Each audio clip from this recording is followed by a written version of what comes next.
Hi friends, ఈరోజు వీడియోలో నేను మీతో ఎంతో టేస్టీగా ఉండే చిక్కుడుగాయ ఫ్రై ఎలా తయారు చేసుకోవాలో చూపిస్తానండి. పప్పు, రసం, సాంబార్లోకి చాలా టేస్టీగా ఉంటుంది. ఈ రెసిపీ కోసం స్టవ్ ఆన్ చేసుకొని ప్యాన్ పెట్టుకోండి. అందులో 2 టేబుల్ స్పూన్ల నూనెను వేసుకోండి. నూనె వేడెక్కిన తర్వాత ఆవాలు అలాగే కొద్దిగా జీలకర్రని వేసుకొని ఫ్రై చేసుకోండి. మీకు ఇష్టం ఉంటే మినప్పప్పు, శనగపప్పుని కూడా వేసుకొని ఫ్రై చేసుకోవచ్చు. ఇప్పుడు ఇందులో సన్నగా కట్ చేసి పెట్టుకున్న ఉల్లిపాయ ముక్కలు అలాగే కొద్దిగా పచ్చిమిరపకాయ ముక్కల్ని కూడా వేసుకొని ఫ్రై చేసుకోవాలి. ఉల్లిపాయ ముక్కలు మరీ ఎక్కువ వేగాల్సిన అవసరం లేదండి. లైట్ గోల్డెన్ బ్రౌన్ కలర్ వస్తే సరిపోతుంది. ఇలా ఉల్లిపాయ ముక్కలు వేగుతున్నప్పుడే ఇందులో కొద్దిగా కరివేపాకుని కూడా వేసుకొని ఫ్రై చేసుకోండి. ఇవన్నీ కూడా బాగా వేగిన తర్వాత నీట్గా శుభ్రం చేసుకొని ఒలిచిపెట్టుకున్న చిక్కుడుగాయలని యాడ్ చేసుకోండి. నేను ఇక్కడ 1/2 కేజీ చిక్కుడుగాయలని తీసుకున్నానండి. ఈ చిక్కుడుగాయలని ఆయిల్లోనే బాగా కలుపుకుంటూ ఫ్రై చేసుకోవాలి.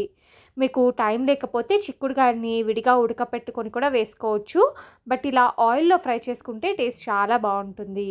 ఇలా చిక్కుడుగాయలని బాగా మిక్స్ చేసుకున్న తర్వాత మూత పెట్టేసి ఒక 5-6 నిమిషాల పాటు కుక్ చేసుకోండి.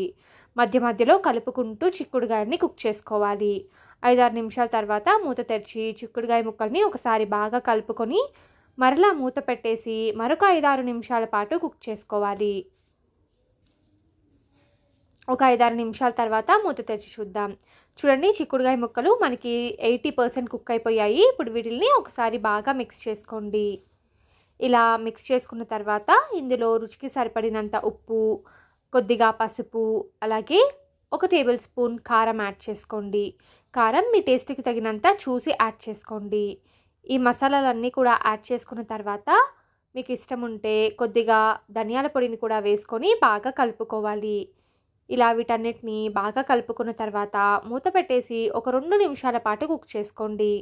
ఇలా కుక్ చేసుకోవడం వల్ల ఈ ఉప్పు కారం అంతా కూడా చిక్కుడుకాయ ముక్కలకి పట్టి టేస్ట్ చాలా బాగుంటుంది. 2 నిమిషాల తర్వాత మూత తెరిచి చూద్దాం. చూడండి, చిక్కుడుకాయ ముక్కలు బాగా కుక్ అయిపోయాయి. ఫైనల్గా ఇందులో కొత్తిమీర తరుగుని యాడ్ చేసుకొని ఒకసారి బాగా మిక్స్ చేసుకొని సర్వ్ చేసుకుంటే ఎంతో రుచికరంగా ఉండే చిక్కుడుకాయ ఫ్రై రెడీ. ఈసారి మీరు కూడా ఈ చిక్కుడుకాయ ఫ్రైని తప్పకుండా ట్రై చేసి టేస్ట్ ఎలా వచ్చిందో కామెంట్ సెక్షన్లో